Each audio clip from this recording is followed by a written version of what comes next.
A'udzubillahi minasyaitonirrajim. Bismillahirrahmanirrahim. Assalamualaikum warahmatullahi wabarakatuh. Allahumma sholli ala sayyidina Muhammad wa ala ali sayyidina Muhammad. Syukur, alhamdulillah kita masih dipertemukan kembali lewat channel Agilapedia.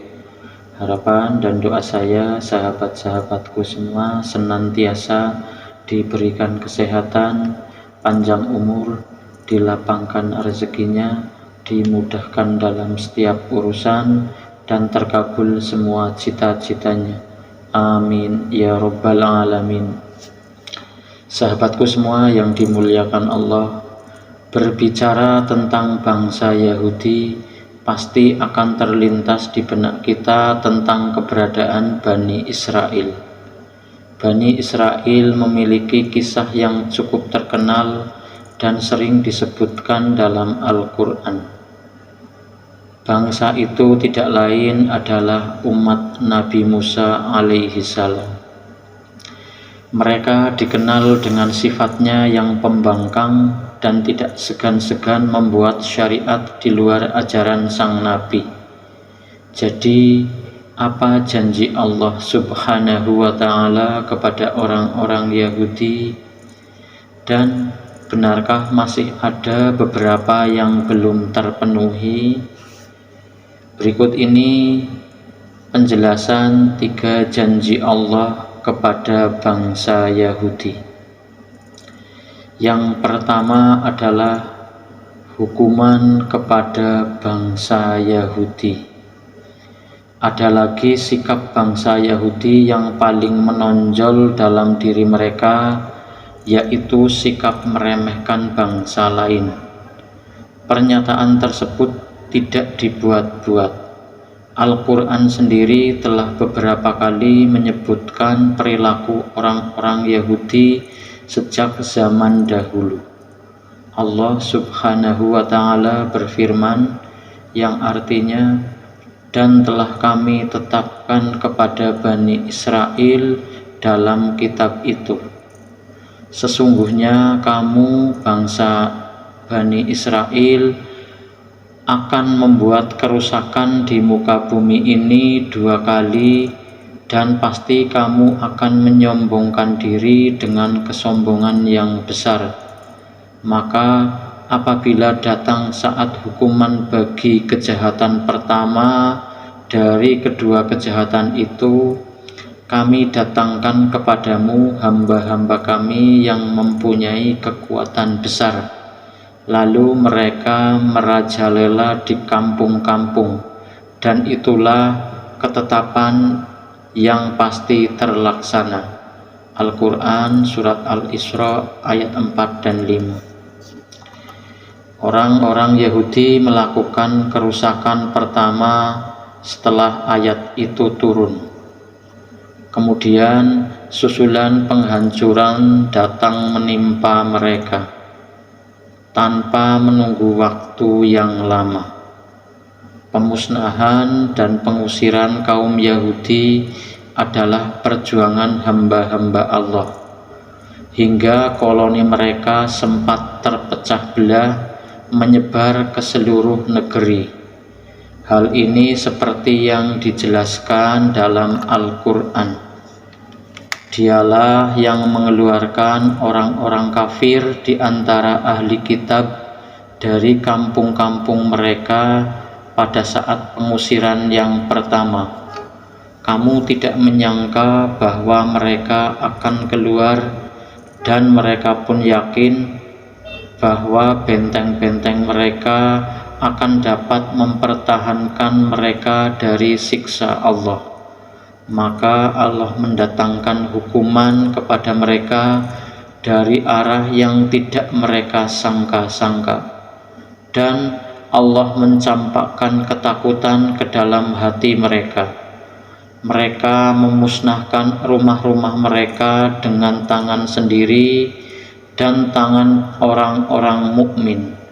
Maka ambillah kejadian itu untuk menjadi pelajaran.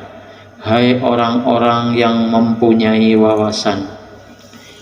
Al-Quran Surat Al-Hasyr ayat 2. Kemudian janji yang kedua adalah kebangkitan bangsa Yahudi. Allah juga menjanjikan hari kebangkitan kepada bangsa Yahudi setelah mereka mengalami kehancuran pertama.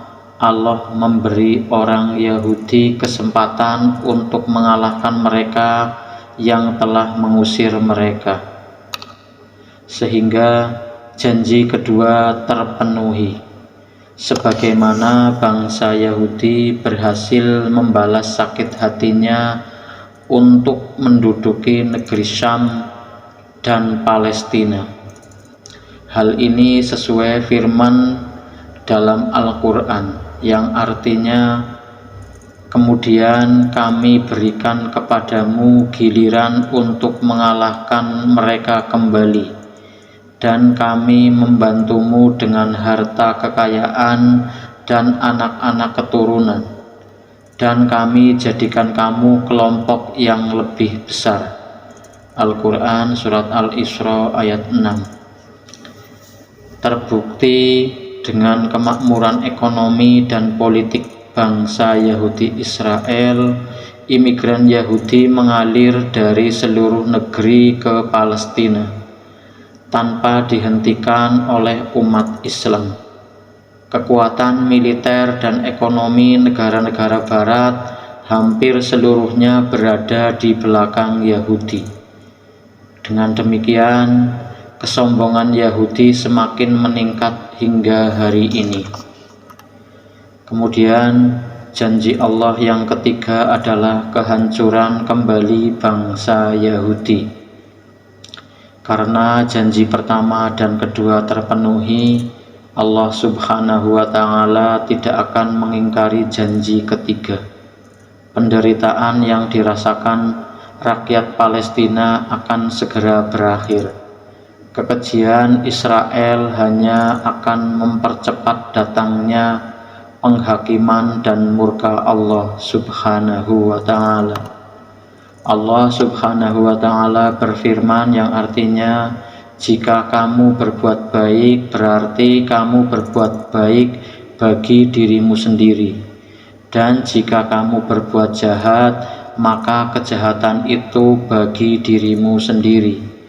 Dan apabila datang saat hukuman bagi kejahatan yang kedua, kami datangkan orang-orang lain untuk menyuramkan muka-muka kamu, dan mereka masuk ke dalam masjid, sebagaimana musuh-musuhmu memasukinya pada kali pertama, dan untuk membinasakan sehabis-habisnya apa saja yang mereka kuasai.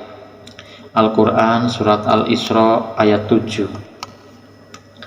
Dari ayat tersebut Allah telah memastikan lenyapnya orang-orang Yahudi dari muka bumi ini.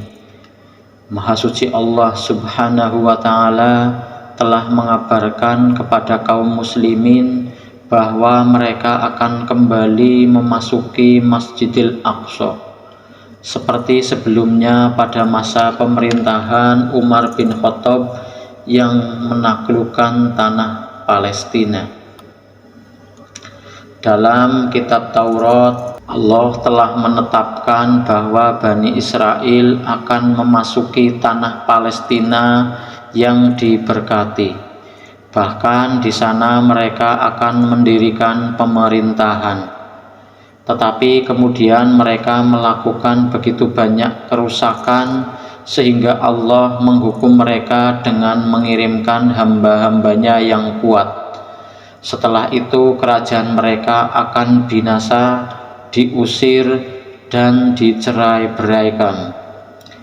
Hal tertuang dalam firman Allah Subhanahu wa Ta'ala yang artinya, hai kaumku, masuklah ke tanah suci Palestina yang telah ditentukan Allah bagimu, dan janganlah kamu lari ke belakang karena takut kepada musuh, maka kamu menjadi orang-orang yang merugi. Al-Quran Surat Al-Ma'idah ayat 21. Demikianlah yang dapat saya sampaikan. Saya mohon maaf atas segala kekurangan dan kesalahan saya dalam menyampaikan materi ini.